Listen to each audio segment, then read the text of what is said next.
Live in London. Thank you, Kitty. Leland? All right, and with that, we bring in Heritage Foundation National Security Affairs Senior Fellow Peter Brookes. Peter, good to see you. Appreciate it. Boy, you think about now that U.S. is gone and Turkey and Russia are sort of having this little meeting to figure out how things go in Syria. Hard to imagine that U.S. interests are going to be high on their priority list. No, obviously they have different interests than we do. Yeah. The Russians have a strong relationship with the regime of Bashar al-Assad, who runs Damascus. The Turks have interests in their neighbor. It's right there. They're interested in ISIS. They're interested in the Kurds. So there's a lot of. It's a very complex place. Also, Iran is in the mix as well. It's been a complex place for about 1,300 years. Yes, absolutely. Over there. We had some video in Kitty Logan's report of the U.S. troops in Manbij, which was the Kurdish stronghold there. And not only did they represent an enormous presence for the U.S. on the ground in terms of helping the Kurds fight, but it also meant because U.S. troops were there, U.S. air power was going to protect the Kurdish fighters there. Implicit, though, in U.S. troops leaving is that protection leaves.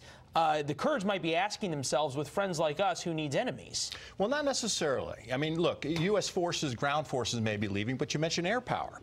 You know, the United States is still going to be in Iraq, right, as far as we know. And the United States is still going to have air power and ground forces there, special forces in the region. Is the U.S. going to really start bombing Turkish forces if they start taking on the Kurds, or bombing Russian forces? John Bolton is on as a national security advisor on his way to Turkey next month, early next month. He's going to be in Israel as well. He's going to be talking to the Turks. And, of course, we don't want our NATO ally to work against our interests. So there's going to be a lot of consultations. Those are going on. It seems like the Turks haven't been like the best ally in the world lately. No, I agree with that. I agree with that. But they are a NATO ally. They're a partner. They can, we can talk to them. They obviously were part of this decision in the first place. Yeah, they're buying Russian air defenses, though. I mean, they don't seem like friends. Well, I see your point, and there's reasons. But the fact is, we can bring them back into the fold. It's a possibility in this new year, and we're going to put the efforts into doing that. Now, the Turks. What if those efforts fail?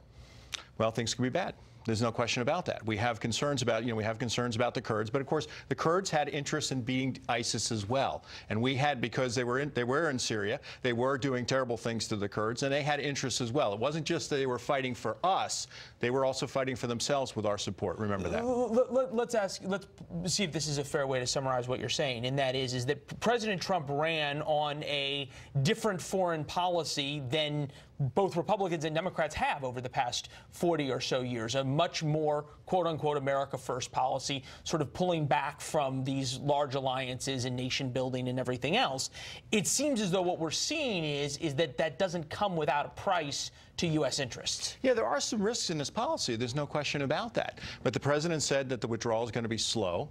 There's going to be a lot of consultation going on. That's going on. The rollout wasn't good on this. There's no question. We needed to know more in advance. And a couple of weeks ago when I was on this network talking about this, I said, let's not be too breathless. Let's hear more.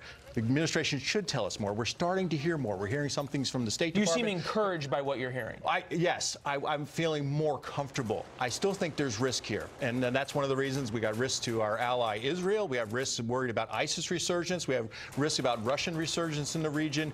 Turkey, what Turkey might do to the Kurds. There's a lot of things at play here that we need to be concerned about. So I'm looking forward to hearing more from the administration about their plans for removing troops there. The president made a visit to Iraq. John Bolton's going to the region. So there's a lot of things at play here, and we hope to hear more. Yeah, Bolton on that trip also to Iraq as well. Peter, good to see you. Thanks so much.